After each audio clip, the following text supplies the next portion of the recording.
হাবিব বন্ধু আমার, তিন জিনিস দিয়ে দিলাম জান। আপনি আপনার উম্মতদের কাছে প্রচার করবেন আপনি মেরাজে এসেছেন, আপনি আমার কাছে সাক্ষাতে এসেছেন, আমার সাথে কথা বলছেন, আপনি যে বলবেন। আর তিন জিনিস দিয়ে দিলাম, এগুলো আপনার উম্মতদেরকে দিলাম। মতান্তরে 2,24,000 নবী রাসূল এই জগতে আগমন করেছিলেন, কিন্তু এই তথ্যটা সঠিক নয়। এই তথ্যটা কি নয়? বেশির দিক থেকে বোঝানো হয়েছে। কতগুলো নবী রাসূল দুনিয়াতে এসেছিলেন, এর সঠিক হিসাব শুধুমাত্র কেবলমাত্র রব্বুল আলামিনই জানেন। তো যত নবী রাসূল পাঠাইছেন তার মধ্যে সর্বোৎকৃষ্ট, সব থেকে প্রিয়, সব থেকে দামি নবী আমার আপনার নবী। তিনি হলেন শ্রেষ্ঠ নবী, শেষ নবী। তো গত জুমায় এক হাদিস পাঠ করেছিলাম, ইন্নাল্লাহা ফাদ্দালানি আলাল আমবিয়া ওয়া ফাদ্দালা উম্মতি আলাল উমাম। সমস্ত নবীর উপরে আমার নবীর মর্যাদা, সমস্ত নবীদের উম্মতদের উপরে আমাদের মর্যাদা। তো মর্যাদার কথা আলোচনা করতে গিয়ে মেরাজ নিয়ে এসেছিলাম। মেরাজ আমাদের নবীকে আল্লাহ পাক রব্বুল আলামিন তেনার কাছে নিয়ে গিয়েছিলেন দাওয়াত দিয়ে, এবং গাড়ি পাঠাইছেন। শুধু দাওয়াত নয়, তার সঙ্গে কি পাঠাইছেন? গাড়ি কিভাবে যাবে, কিভাবে আসবে, কোথায় কোথায় ল্যান্ড করবে গাড়ি, সব কিছু শুধুমাত্র কেবলমাত্র মেরাজটা হয়েছিল একদম নিখুঁতভাবে রব্বুল আলামিনের তত্ত্বাবধানে। সেই কথা বুঝাইতে গিয়ে আমার আল্লাহ বলেন, সুবহানাল্লাযী আসরা বিআবদিহি লাইলাম মিনাল মাসজিদিল হারাম ইলাল মাসজিদিল আকসা আল্লাযী বারাকনা হাওলাহু লিনুরিয়াহু মিন আয়াতিনা ইন্নাহু হুয়াস সামিউল বাসীর। সম্মানিত সুধী, মেরাজের আলোচনা করতে গিয়ে মহান আহকামুল হাকিমিন রব্বুল আলামিন প্রথম যে শব্দ, প্রথম যে বাক্য নিয়ে এসেছেন সেটি হলো সুবহান।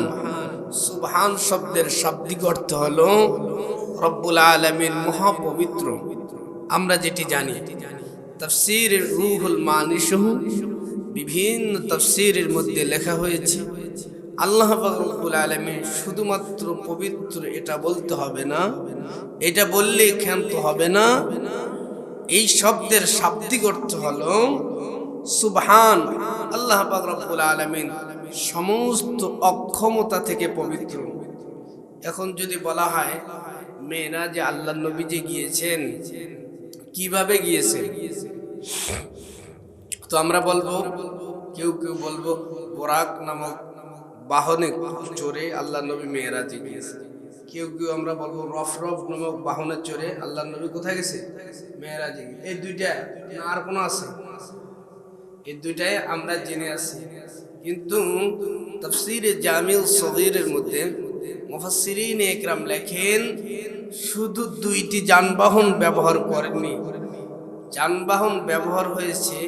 আল্লাহ নবী মেরাজে গিয়েছেন যে মক্কা থেকে, এখান থেকে আরশ আজিম আল্লাহর বাড়ি পর্যন্ত যাইতে আল্লাহ পাক রব্বুল আলামিন 5 রকমের যানবাহন ব্যবহার করছেন। এরকম 5 রকম। প্রথম নাম্বারটার নাম হলো বরাক। কি নাম? বরাক।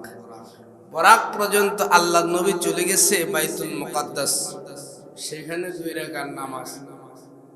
সেখান থেকে আরেকটি যানবাহনের ব্যবস্থা ছিল, যেটির নাম হলো জিনা। কি নাম বলেন? জিনা। এটার বাংলা তরজমা মোটমাট কথা একটা লিফট। কি ব্যবহার করছে? এই লিফটের মধ্যে বরাক সহ আল্লাহ নবী জিবরাইল সহ ওই লিফটের ভিতরে উঠছে। আমরা মেডিকেলে গেলে অথবা কোনো বাড়িতে, যে বাড়িতে লিফট আছে সেই বাড়িতে যখন যাই দেখতে পারি যে কখনো কখনো অনেক রকমের জিনিস লিফটের মধ্যে তোলা, বড় বড়। তো ঠিক তদ্রূপ জিনা নামক যানবাহন লিফট আল্লাহর নবীকে বাইতুল মুকাদ্দাস থেকে যখন আল্লাহর নবী বাহির হইলেন, বাহির হওয়ার পরে নবীজির যানবাহন জিন বরাক, এই যানবাহনটা সহ একটা লিফটের উপরে উঠাইলেন। এই লিফটটা একবার সুইচ অন করা হইলে প্রথম ধাক্কায় আল্লাহ পাক রব্বুল আলামিন এই লিফটে করে বরাক, নবী এবং ফেরেশতা সকলকে প্রথম আসমানের দরজায় নিয়ে গেছেন। সুবহানাল্লাহ। এই প্রথম আসমান পর্যন্ত আমি আলোচনা করছিলাম। আসমান, প্রথম আসমান। নবীজি প্রথম আসমানে গেলেন, ডাক দিলেন, লক করলেন, কেউ আছেন? প্রথম আসমানের দারওয়ানের নাম ছিল ইসমাইল। ফেরেশতা দারওয়ানের নাম কি?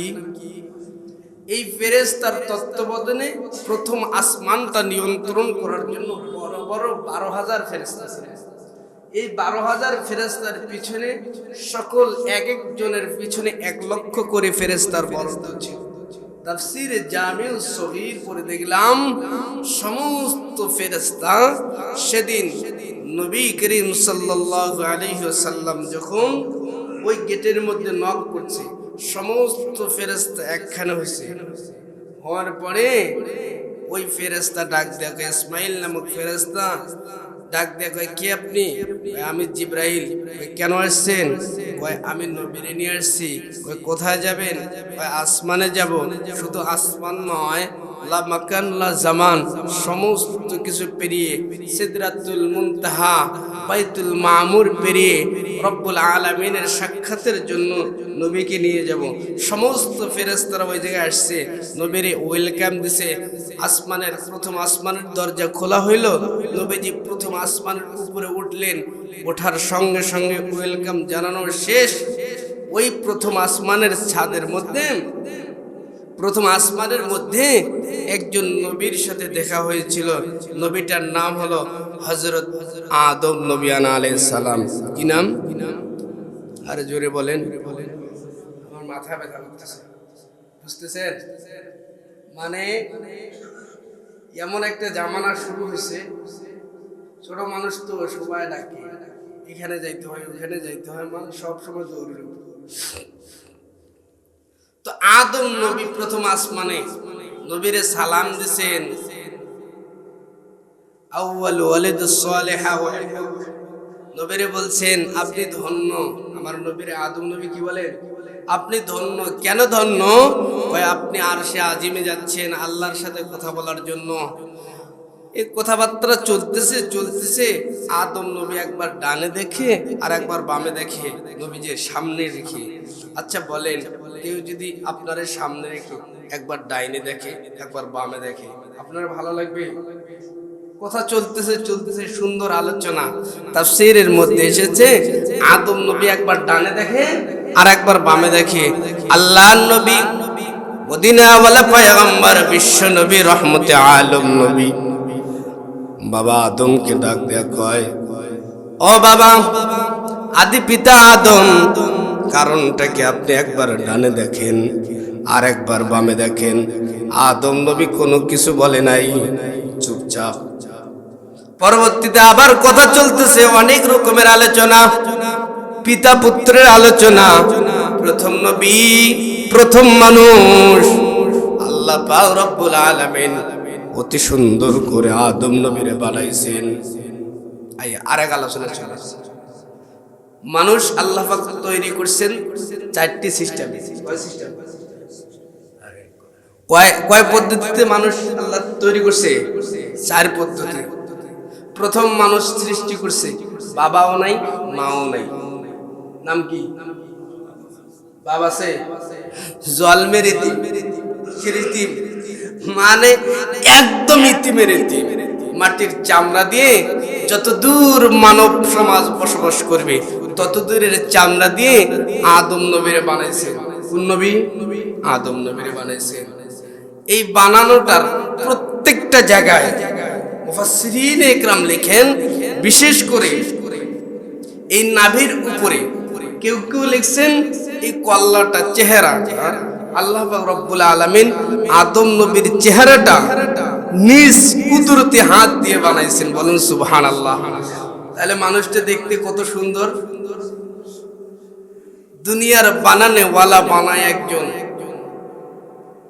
কত সুন্দর একটা জিনিস বানাইছে, কত সুন্দর। তো আল্লাহ পাক রব্বুল আলামিন সমস্ত কিছুর বানানে ওয়ালা। কোন জিনিস বানানোর সময় মহান আহকামুল হাকিমের রব্বুল আলামিন হাত ব্যবহার করে নাই। সূরা ইয়াসিনের শেষ আয়াতে রব্বুল আলামিন বলেন, ইন্নামা আমরুহু ইযা আরাদা শাইয়ান আইয়াকুলা লাহু কুন ফায়াকুন। ইন্নামা আমরুহু ইযা আরাদা শাইয়ান আইয়াকুলা লাহু কুন ফায়াকুন। আল্লাহ পাক রব্বুল আলামিন কুন বলছেন, ফায়াকুন হয়ে গেছে। কিন্তু আদম নবীরে যখন বানাইছেন, ফেরেশতারা সব কিছু বানাইতে চায়, আল্লাহ বলে আমি দুনিয়ার মধ্যে মানুষ পাঠাবো, আমার কুদরতি হাত দিয়ে বানাবো। মানুষকে বানাইলেন কুদরতি হাত দিয়ে, বাবাও নাই মাও নাই। জান্নাতের বাহিরে না ভিতরে? হ্যাঁ, বাইরে। বাইরে আদম নবীরে বানানো হয়েছে কোন জায়গায়? জান্নাতের বাহিরে। বলেন না কোথায়? সন্দেহ নাই, সন্দেহ নাই। এই আদম নবীরে বানানোর পর জান্নাতের ভিতরে রাখছে। আদম নবী খায় আর ঘুরে, ভালো লাগে না। তখন দ্বিতীয় মানব আম্মা জান হাওয়া আলাইহিস সালামকে আল্লাহ রাব্বুল আলামিন বাবা আদমের বাম পাজরের পাকা হাড্ডি দিয়ে বানাইছেন। বলুন সুবহানাল্লাহ। সেজন্য একটু বেকা। আপনি যতই সোজাসুজি চলতে বলবেন মহিলাদেরকে, কোন দিক দিয়ে চলবে? সেজন্য নবী বলেন এদেরকে এমন ভাবে নিয়ে ঘুরবা, এরা বাঁকা হয়ে চলবে, কিন্তু তুমি রাগ হবা না, আবার কখনো আছাড়ও মারবা না যেন ভেঙে না যায়, এরকম করবা না। এদেরকে খুব সুন্দর করে বুঝাইয়া চলাবা, কারণ এদেরকে আল্লাহ পাক রব্বুল আলামিন জান্নাতের ভিতরে তৈরি করছেন। সুবহানাল্লাহ। সেজন্য নারীরা, এখানে একটা মাসআলা চলেছে, নারীরা জান্নাতের ভিতরের তৈরি। কোথাকার তৈরি? এদের মান সম্মান ইজ্জত অনেক বড়। সুবহানাল্লাহি ওয়া বিহামদিহি। জান্নাতি সুখ অনুভব করবেন যখন আপনার স্ত্রীটা সুন্দর হবে, ভালো হবে, ভদ্র হবে, আপনি দুনিয়াতে জান্নাতি সুখ অনুভব করতে পারবেন। এই দুইটা সিস্টেম চলে গেল। তারপরে তৃতীয় নাম্বার সিস্টেম, মানুষ আল্লাহ বানাইছেন, একজন নবী পাঠাইছেন, বাপ নাই। নাম কি? আরে বাপ নাই। ঈসা নবিয়ানা আলাইহিস সালাতু ওয়াস সালাম, এনার বাবা নাই। আল্লাহ পাক রব্বুল আলামিন জিবরাইল আমিনের মাধ্যমে মারিয়ামের গর্ভে ফুৎকার দিয়ে, বৈধ পন্থায়, অবৈধ নয়, অনুফিকা ফিস সূর ওয়াযকুর ফিল কিতাবি মারইয়াম ইদিন তাবাদাত মিন আহলিহি মাকানান শারকিয়া ফাত্তাখাযাত মিন দুনিহিম হিজাবা। এই আয়াতগুলো পড়ে দেখবেন। বৈধ পন্থায় আল্লাহ পাক রব্বুল আলামিন জিবরাইল আমিনের মাধ্যমে ফুৎকারের দ্বারা এক মানুষকে দুনিয়ায় পাঠাইছেন। মানুষটা শুধু মানুষ নয়, পেট থেকে নবী রূপে বাহির হয়েছেন, যে মানুষটার নাম হলো ঈসা আলাইহিস সালাতু ওয়াস সালাম। এই তিন পদ্ধতি চলে গেল। তারপর চতুর্থ নাম্বার পদ্ধতি, সেটা হলো বিবাহের পরে বৈধভাবে মিলনের মাধ্যমে এক সন্তান দুনিয়াতে আসে না? এখন বাবা মার মিলনের মাধ্যমে সন্তান দুনিয়াতে আগমন করে। এই সিস্টেমটা এখনো চালু। তিন পদ্ধতি ব্যান হয়ে গেছে, তিন পদ্ধতি ব্যান হয়ে গেছে, বন্ধ। তো আমি বুঝাইতে চাচ্ছি যে পদ্ধতিটা প্রথম রব্বুল আলামিন তৈরি করছে, প্রথম মানব। এই মানুষটারে দেখে নবী মুহাম্মদুর রাসূলুল্লাহ সাল্লাল্লাহু আলাইহি ওয়াসাল্লাম প্রথম আসমানে দীর্ঘ টাইম কথা বলতেছে। কত সময়? আর কথা বলেন, কত সময়? সুবহান। নবীজি এমন সময় মেরাজে গিয়েছেন, ফজরের আগ সময়, আগে আরে এমন সময় মেরাজ থেকে ঘুরে এসেছেন যেন ফজরের রক্ত হবে হবে ভাব। কতটা সময়? অল্প টাইম, কিন্তু দীর্ঘ টাইম। আল্লাহ নবী আদম নবী আলাইহিস সালামের সাথে কথা বলেন।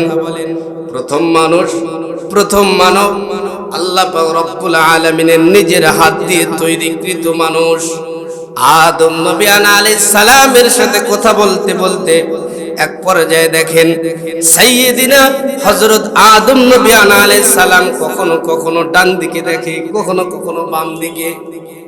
আল্লাহর নবী ডাক দিয়ে কয়, ও বাবা আপনি কেন ডান দিক, যখন বাম দিকে তাকায় তখন কান্না করে। কি করে? এগুলো সব সহিহ হাদিস। কি হাদিস? সহিহ। আদম নবী ডান দিকে যখন তাকায় তখন মুস্কি মুস্কি হাসে, যখন বাম দিকে তাকায় তখন কান্না করে। আল্লাহর নবী মদিনাওয়ালা পয়গম্বর ডাক দিয়ে কয়, ও বাবা আপনি যখন ডান দিকে তাকান তখন হাসেন, আবার বাম দিকে তাকান তখন কান্না করেন কেন? কারণটা কি? আল্লাহর নবী বিশ্ব নবী প্রশ্ন করতে দেরি হযরত আদম নবী আলাইহিস সালাম ডাক দিয়ে কয়, যখন আমি ডান দিকে তাকাই আমার যত সন্তান আছে দেখি ডান দিকে জান্নাতের মধ্যে দৌড়ায়, যখন বাম দিকে তাকাই আমার সন্তানেরা দেখি জাহান্নামের মধ্যে গোড়াগড়ি করে। ও মুহাম্মদ, আমরা বলবো সাল্লাল্লাহু, আপনি তো আল্লাহর কাছে যাইতেছেন, আল্লাহর সাথে আপনি কথা বলবেন। আমার একটা আরজ, আমার একটা কথা আল্লাহরে গিয়ে বলবেন, আমার সন্তানদেরকে যেন আল্লাহ পাক রব্বুল আলামিন মাফ করে দিয়ে জান্নাতের ফয়সালা করে দেন। সুবহানাল্লাহ। কথাবার্তা শেষ, নবী আবার বরাক সহ কোথায় চড়ছে? লিফটে। কোথায়? দ্বিতীয় নাম্বার সৃষ্টিছে, দ্বিতীয় আসমানে উঠছে। আরেক নবীর সাথে দেখা, আরেক নবীর সাথে দেখা, কথা চলতেছেন। দ্বিতীয় নাম্বার আসমানে পয়গম্বর ঈসা নবীর সাথে দেখা, অনেক কথাবার্তা। ওই দ্বিতীয় তৈরি, তৃতীয় তৈরি। তৃতীয় নাম্বার আসমানে ইউসুফ নবীর সাথে দেখা, ইউসুফ নবীর সাথে লম্বা টাইম কথা বলছে। কত টাইম? আরে কত টাইম? আর মেরাজের আলোচনা করতে গিয়ে আল্লাহ প্রথম শব্দ ব্যবহার করছে কি? সবাই বলেন মানে কি? আল্লাহ মহা। এই জায়গায় এই অর্থ নয়, এই জায়গায় হবে আল্লাহ সমস্ত প্রকার অক্ষমতা থেকে পবিত্র। সুবহানাল্লাহ। এখানে দেখা যাচ্ছে লম্বা টাইম কথা চলতেছে, কিন্তু দুনিয়ায় দেখা যায় নবীর উযু পানিটা গড়তেছে গড়তেছে গড়তেছে, এখনো শেষ সীমানা পর্যন্ত যায় নাই। নবী লা মাক্কা লা জামান সমস্ত আসমান পেরিয়ে আল্লাহর সাথে মেরাজ করে দুনিয়া আসছে। সুবহানাল্লাহ। লম্বা টাইম কথা বলছে ইউসুফ নবী আলাইহিস সালামের সাথে তৃতীয় আসমানে। চতুর্থ আসমানে ইদ্রিস নবী। কোন নবী? ইদ্রিস নবী। পঞ্চম আসমানে হারুন নবী। কোন নবী? হারুন নবী। ষষ্ঠ আসমানে মুসা নবী। কোন নবী? মুসা নবী। সপ্তম আসমানে আল্লাহ পাক রব্বুল আলামিন ইব্রাহিম নবীর সাথে দেখা হয়ে গেছে। কোন নবী? ইব্রাহিম নবী দেখতেছে খোলা আসমানের নিচে অনেকগুলো মানবদেরকে নিয়ে খেলা করতেছে, কথা বলতেছে, গান চলতেছে, গজল চলতেছে। বাবার সাথে দেখা হয়েছে, জাতির পিতার সাথে। কি খবর? আপনি কই যান? আমি তো উপরে যাই। কত উপরে? জিবরাইল বলেন জানেন না কত উপরে? ওনারে না আল্লাহ পাক রব্বুল আলামিন দাওয়াত দিবেন, উনি আরশে আজিমে আল্লাহর সাথে সাক্ষাতের জন্য যাচ্ছে। সুবহানাল্লাহ। তো দেখতেছে অনেক মানুষ। বাবা এগুলো কারা? কয় এগুলো হলো তারা, এগুলো হলো তারা যারা ছোট্ট বয়সে দুনিয়ার মধ্যে ইন্তেকাল করছেন। বাবা মার স্বপ্ন ছিল এদেরকে বড় বড় শিক্ষিত বানাইবে, কিন্তু বানাইতে পারে নাই। এরা বেগুনা মাসুম, এদেরকে সপ্তম আসমানে নিয়ে এসে আমি এদেরকে শিক্ষা দান করতেছি। সুবহানাল্লাহ। অনেক আলোচনা। প্রথম আসমান আল্লাহ কি দিয়ে বানাইছে, দ্বিতীয় আসমান আল্লাহ কি দিয়ে বানাইছে, তৃতীয় আসমান আল্লাহ কি দিয়ে বানাইছেন, এটা আবার আলাদা সাবজেক্ট। এটা আবার কি সাবজেক্ট? চলে গেছেন সপ্তম আসমানের উপরে আল্লাহ পাক রব্বুল আলামিন রফরফ নামক যানবাহন ব্যবহার করতেছেন। আল্লাহ পাক রব্বুল আলামিন সপ্তম আসমানের উপরে এক জায়গায় আল্লাহর নবীর নিয়ে চলে গেছেন, যেই জায়গাটার নাম হলো সিদরাতুল মুনতাহা। কি নাম? সবাইরে বলতে হবে কি নাম? মেরাজ। সিদরাতুল মুনতাহা মানে একদম সমাপ্তির স্থল। সিদরাতুল মুনতাহায় একটা বড়াই গাছ আছে, যে বড়াই গাছের মধ্যে আমাদের সকলের নাম, পিতার নাম, মাতার নাম, দাদার নাম, গ্রাম সব কিছু লেখা আছে। ওই পাতা যখন পড়ে যায় হায়াত শেষ। হায়াত কি? ওই পাতা পড়ার 40 দিন পরে মানুষের ইন্তেকাল হয়ে যায়। মানুষের কি হয়ে যায়? মানুষ মারা যায়। সিদরাতুল মুনতাহা পেরিয়ে আল্লাহর নবীরে আল্লাহ পাক রব্বুল আলামিন বাইতুল মামুর ফেরেশতাদের মসজিদ দেখাইছেন। তারপর আল্লাহ পাক রব্বুল আলামিন তিনার নবীরে নিয়ে একদম আসমানে আরশে আজিমে আল্লাহ পাক রব্বুল আলামিনের বাড়িতে নিয়ে গেছেন, আল্লাহর সাথে দেখা করাইছেন। আল্লাহর নবী ডাক দিয়া কয়, আমি নিজেই গেলাম স্বপ্ন যুগে। মেরাজ স্বপ্নে হইছে? কথা কয় না। মেরাজ স্বপ্নে হইছে? সশরীরে বলেন না, কি শরীরে? ওই কোরআনের অক্ষর আবদিহি, সুবহানাল্লাযী আসরা বিআবদিহি অক্ষর আসছে, বাক্য আসছে আবদিহি। আল্লাহ পাক রব্বুল আলামিন তার গোলামকে সশরীরে আরশে আজিম আল্লাহর বাড়িতে নিয়ে গেছে, আল্লাহর সাথে কথা বলছেন। আল্লাহ পাক রব্বুল আলামিন এক জায়গায় বসছেন, নবী অপর জায়গায় বসছেন। কতদূর ফাঁকা ছিল? সূরা নাজম তার ইতিহাস বলেন, সুম্মা দানা ফাতাদাল্লা ফাকানা কাবা কাউসাইনি আও আদনা। ফাকানা কাবা কাউসাইনি আও আদনা এর অর্থ কি? দুইটা ধনুকের মাথা, যখন ধনুক থেকে তীর মারা হয়, কি মারা হয়? যখন টান দেয় দড়িটা, ধনুকের দুইটা মাথা কত কাছাকাছি আসে? একদম কাছাকাছি। বলেন না, একদম কাছাকাছি। আমার আপনার নবী আর আল্লাহ একদম কাছাকাছি বসে দীর্ঘ সময় কথা বলছে। সুবহানাল্লাহ। কথার মধ্যে আল্লাহ এক কথা বলছে, নবী, হাবিব, বন্ধু, দোস্ত, আপনি যে এত দূর উপরে আসলেন, আমার জন্য কি নিয়ে আসছেন? আমার জন্য কি নিয়ে আসছেন? আল্লাহর নবী ডাক দিয়ে কয়, তাহিয়াতু লিল্লাহি ওয়া সালাওয়াতু ওয়া তাইয়্যিবাত। আমার যত প্রকার ইবাদত হইতে পারে, যত প্রকার। এই আল্লাহ, আপনি তো খান না, আপনি তো পরিধান করেন না, আপনি তো ঘুমান না। আপনি যদি খাইতেন, আমি খানা জাতীয় জিনিস আপনার জন্য নিয়ে আসতাম। আপনি যদি পরিধান করতেন, আমি কাপড় জাতীয় জিনিস আপনার জন্য নিয়ে আসতাম। আপনি তো খান না, আপনি তো পানও করেন না, আপনার তো কোনো কিছুর প্রয়োজন হয় না, সেজন্য আপনি যেই জিনিস পছন্দ করেন ওই জিনিস নিয়ে আসছি। আত্তাহিয়াতু লিল্লাহি ওয়াস সালাওয়াতু ওয়াত তাইয়্যিবাত। আল্লাহ পাক রব্বুল আলামিন হাদিয়া পেয়ে খুশি হয়ে গেছে। কি হয়ে গেছে? নবী, আমার মন মতো, আমি রব্বুল আলামিনের মর্জি মতো আপনি জিনিস নিয়ে আসছেন।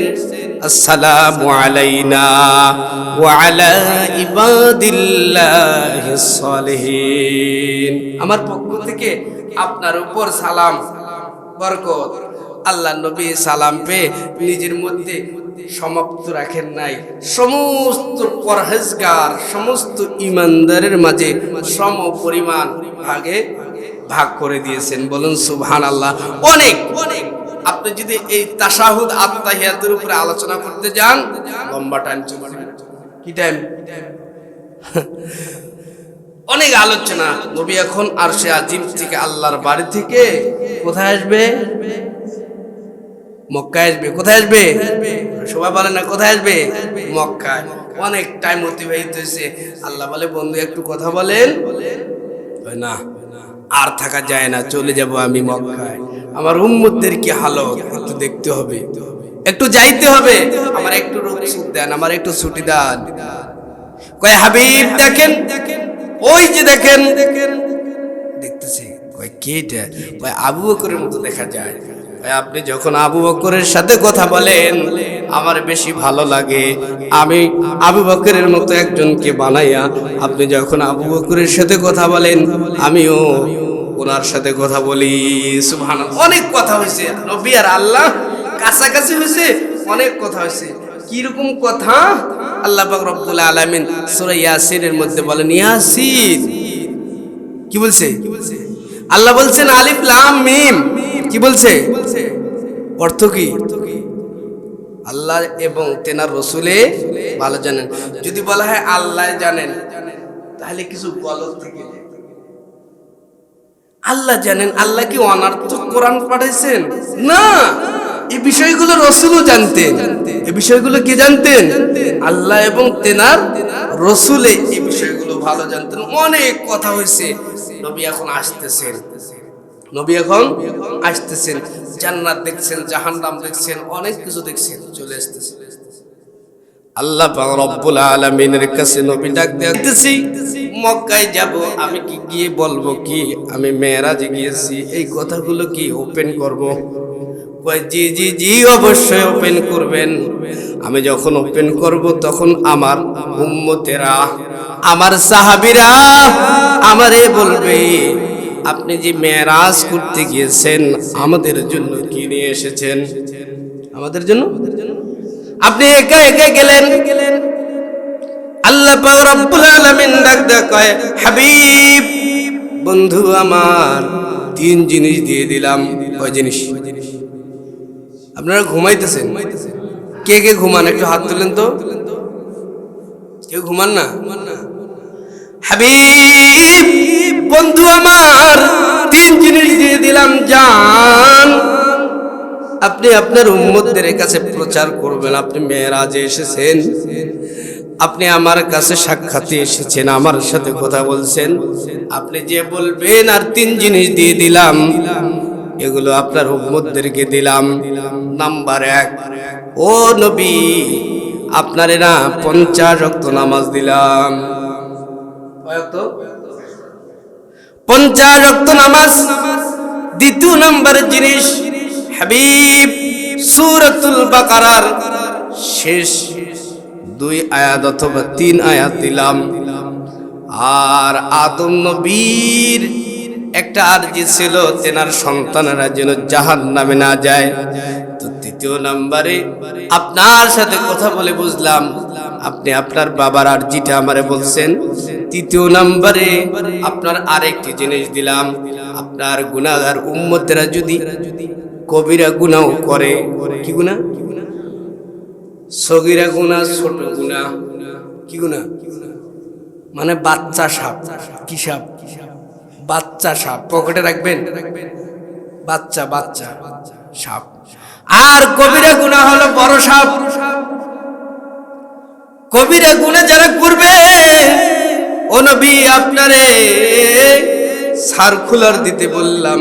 আদম নবীর কথা যেহেতু আপনি বলছেন, আপনি আপনার উম্মতদেরকে বলবেন তৃতীয় নাম্বার জিনিস, আপনার উম্মতেরা যদি কবিরা গুনাহ করে আর যদি তওবা করে, আমি আল্লাহ পাক রব্বুল আলামিন আপনার কথার উপরে মেসেজ করে আপনার উম্মতদের জন্য কবিরা গুনাহকারী যদি তওবা করে আমি জীবনের তামাম জিন্দেগীর গুনাহ মাফ করে দেব। সেজন্য আমার আপনার নবীর অধিকাংশ উম্মত জান্নাতি জান্নাতি জান্নাতি। সুবহানাল্লাহ। নবী 50 ওয়াক্ত নামাজ পাইয়া একদম 100 পাওয়ার গিয়ারে গাড়ি চলছে চলছে চলছে। প্রথম আসমান, সপ্তম আসমান পেরিয়ে ষষ্ঠ আসমানে পয়গম্বর মুসার সাথে দেখা। অনেক লম্বা ঘটনা। মুসা বলে এতগুলো করতে পারবে না, যান চলে যান চলে যান। হে 50 ওয়াক্ত নামাজ পড়তে পারবে না আপনার উম্মতরা, আমার উম্মত 2 ওয়াক্ত পড়ে নাই, আর আপনার উম্মত 50 ওয়াক্ত পারবে না। এখান থেকে কি বোঝা যায়? আমার নবী কম বুঝে 50 ওয়াক্ত নিয়ে যে দৌড়িতেছে। আবার আল্লাহ ডাক দেয়া কয়, মুসা আমার বন্ধু 6ষ্ঠ আসমানে যাবে, তুমি শুধু বারবার আমার বন্ধুরে পাঠাবা, আমি আমার বন্ধুরে দেখব, আমার বন্ধু আমারে দেখবে, মোহাব্বত আর ইশক বাড়তে থাকবে। আশিকু কা ক্যা মজা है माशूक़े से पूछियो, आशिकू का क्या मजा है माशूक़े से पूछियो, शाखे गुल में क्या मजा है बुलबुलियों से पूछियो, खुदा मद है आफरी मुस्तफा बस, खुदा मद है आफरी मुस्तफा बस, मोहम्मद हामिद हमदे खुदा बस, मोहम्मद अज तुमी खाहम खुदारा, खुदारा अज तुहिब्बे मुस्तफारा। আল্লাহ বলেন পৃথিবীর সমস্ত মানুষ যদি এক ওয়াক্ত নামাজ না পড়ে, একবারও যদি হজে না যায়, একবারও যদি প্রশংসা না করে, আমি আল্লাহ আগের থেকে 1 ইঞ্চি ছোট হব হবে। আমরা যদি কেউ জুমার নামাজে না আসি, ফজর তো আমরা পড়ি না, ফজর না সরি, হ্যাঁ আল্লাহ আগের থেকে ছোট হয়ে গেছে। সূর্যটা এখন তো সূর্যের টাইম মতো ওঠে না। আল্লাহ বলেন হাবিব, পৃথিবীর জমিনের কোনো মানুষ যদি আমার প্রশংসা না করে, আমার নামাজ না পড়ে, রোজা না রাখে, হজ না করে, আপনি নবী আমার প্রশংসা করছেন, আমি এতেই সন্তুষ্ট। আর নবী বলেন আমি এত প্রশংসা আল্লাহর করছি, কোন নবী এত প্রশংসা করতে পারে সুবহানাল্লাহ। সেজন্য আমার নবীর উপর আল্লাহ খুশি, আল্লাহর উপর আমার নবী খুশি। মেরাজে গেছেন তো একবার নবীরে বলছেন, নবী আপনি যে বারবার বলেন আপনার এতিম বানাইছি, এ কথা বলেন কেন? আপনি জানেন না আপনার বাবা ছিল না, আপনার দাদা আপনার তত্ত্বাবধানে ছিল, দাদা ছিল না আপনার চাচা, চাচা ছিল না খাদিজা, এরকম করে আপনার তত্ত্বাবধানে ওরা শুধু ছিল না, আমি পিছন দিক দিয়ে আমার কুদরতি হাত দিয়ে আপনার উপর রহমতের হাত সব সময় আমার ছিল। সুবহানাল্লাহ, সব সময় তত্ত্বাবধানে ছিল।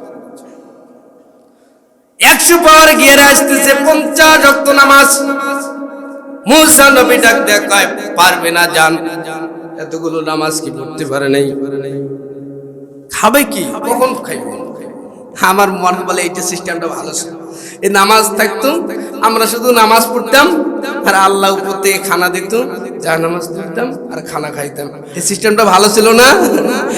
আল্লাহ পাক রব্বুল আলামিনের পয়গম্বর মনে মনে এই সিদ্ধান্ত ছিল, আমার উম্মতেরা সব সময় নামাজ পড়বে আর আসমান থেকে আল্লাহর রিজিক দান করবে। কিন্তু মুসা নবী বেকায়দায় ফেলে দিয়েছে। মুসা নবী কিসে ফেলে দিয়েছে? বেকায়দায়। জলিলুল কদর নবী কোথাও ওভারটেক করতে পারে না, দেখবেন ভদ্র মানুষ, তার কথা না শুনলেও কোনো সমস্যা নাই, কিন্তু শুনতে হয়, কিন্তু কি হয়, শুনতে হয়। মুসা নবীর কথা শুনে আবার চলছে, একবার, দুইবার, তিনবার, কেউ কেউ বলছেন 9 বারে গেছে, কেউ কেউ বলছে 8 বার, এরকম করে যাইতে যাইতে মাত্র বাকি 5 ওয়াক্ত। কয়েক তো 5 ওয়াক্ত। নবী আবার, মুসা নবী বলে পারবে না, আল্লাহ নবী বলে না আর যাওয়া যাবে না, আর যাব না, আমার লজ্জা হয়। আল্লাহ ডাক দেয়া কয়, হাবিব বন্ধু আমার আশা লাগবে না জান, আমার হুকুম ছিল 50 ওয়াক্ত নামাজ, কিন্তু আপনি বারবার মুসা নবীর আদেশ করবে আমার কাছে এসেছেন, আপনার ইচ্ছায় যেহেতু আসেন নাই সেহেতু পাওনা থেকে থাকবে, ডিউটি কমায় দিলাম, আপনার উম্মতেরা 5 ওয়াক্ত নামাজ আদায় করবে, আমি রব 50 ওয়াক্ত নামাজের সওয়াব দিয়ে দিব। কারণ আপনি তো নিজে আসেন নাই, কারণ আপনি তো নিজে আসেন নাই, আমার একজন নবী পাঠিয়েছে, যান। ঠিক আছে, নবী নামাজ দিয়ে চলে এসেছেন, এসে ফজরের পরে মক্কায় বলে, জানেননি আমি গত রাত্রিতে আমি না মেরাজে গিয়েছি, বাইতুল মুকাদ্দাসে গিয়েছি। এই খবর যখন আবু জেহেল, আবু লাহাব, উতবা, সাইবা বড় বড় কাফেররা পেয়েছেন, আর দেরি করে নাই, আবু বকরের কানে খবর দিয়ে দিয়েছে, আপনার নবী না শুধু পাগল না, একদম পুরাটাই পাগল, পুরা পাগল। কে কি হয়েছে, কেন পাগল? কয় সে নাকি বাইতুল মুকাদ্দাস গেছে, আরশে আজিম গেছে, সাত আসমান পেরিয়ে, লাউহে মাহফুজ পেরিয়ে সবখানে দেখে চলে আসছে। এটা কি সম্ভব? আবু বকর ডাক দেয়, কয় এই কথা কি আমার নবী বলছে? জি জি জি। আবু বকর বলে, ঠিক আছে, যেহেতু আমার নবী বলছে, আমি সাক্ষ্য দিলাম আমার নবী আসলে আল্লাহর বাড়িতে গেছে। সুবহানাল্লাহ। এই কথা বলে আবু বকর মনে মনে চিন্তা করতেছে, যেহেতু মক্কাতে আমার নবী এই ঘোষণা দিছে, কাফেররা কি আর চুপ আছে? কাফেররা তো রটাইতে থাকবে, রটাইতে থাকবে। নবী চলে আসছে, আবু বকরের কাছাকাছি, আবু বকর নবীর কাছাকাছি আসতেছে। আবু বকরকে দেখে আল্লাহর নবী ডাক দেয়া, কয় আবু বকর জানেন কি হয়েছে? গত রাতে না আমি বাইতুল মুকাদ্দাস গিয়েছিলাম, প্রথম, দ্বিতীয়, তৃতীয়, চতুর্থ, পঞ্চম, ষষ্ঠ, সপ্তম আসমান পেরিয়ে, লাউহে মাহফুজ পেরিয়ে আল্লাহর সাথে দেখা করে চলে এসেছি। আবু বকর ডাক দেখে, নবী আপনি দেখে এসেছেন, আমার বিশ্বাস হয়েছে। আল্লাহ ডাক দেখে, নবী আপনি আবু বকরকে সিদ্দিকের উপাধি দিয়ে দেন। সুবহানাল্লাহ। সিদ্দিকের উপাধি পাওয়ার অনেকগুলো কারণ, তার মধ্যে অন্যতম একটি কারণ হলো এই। কি খবর? না যেতে পারে না, এ মোহাম্মদ পাগল হয়ে গেছে। না, আবু জেহেল বিশ্বাস করে না। এক পর্যায়ে ডাক দিয়ে কয়, মুহাম্মদ, আমরা বলি সাল্লাল্লাহু, আপনি যেহেতু বাইতুল মুকাদ্দাস গিয়েছেন, উপরের খবর আমরা জানি না, আপনি যেহেতু বাইতুল মুকাদ্দাসে গিয়েছেন, 5 মিনিট দেরি হবে, কয় মিনিট? আপনি যেহেতু বাইতুল মুকাদ্দাসে গিয়েছেন, এর উপরে তো আমরা যাইতে পারি নাই কাফেরেরা, সেহেতু বাইতুল মুকাদ্দাসের একটু খবর জানতে চাই। কি জানতে চাই? আব্দুল্লাহর পুত্র, আপনি যেহেতু বাইতুল মুকাদ্দাসে গিয়েছেন, তো একটু বলেন তো দেখি বাইতুল মুকাদ্দাসের দরজা কয়টা, জানলা কয়টা, জানলার মধ্যে আবার কয়টা লোহা আছে? আপনারা এই মসজিদে কতদিন থেকে নামাজ পড়েন? কতদিন বলেন, জানলার মধ্যে কয়টা লোহা আছে? কে বলতে পারে? ثم دنا فتدلى فكان قاب قوسين أو أدنى। আল্লাহ পাক রব্বুল আলামিনের পয়গম্বরকে যখন এই প্রশ্ন করে ফেলছে, আল্লাহর নবী সিজদায় পড়ে গেছে। আল্লাহ পাক রব্বুল আলামিন জিবরাইল আমিনকে পাঠাইছেন, জিবরিল যান গো জিবরাইল, আপনি যান আমার বন্ধুরে বলেন সেজন্য মাথা তুলেন। জিবরাইল আমিন মাথার কাছে এসে বলে, ইয়া রাসূলুল্লাহ, ইয়া হাবিবাল্লাহ, ইয়া হাবিবাল্লাহ, ও আল্লাহর দোস্ত, কান্না করেন কেন?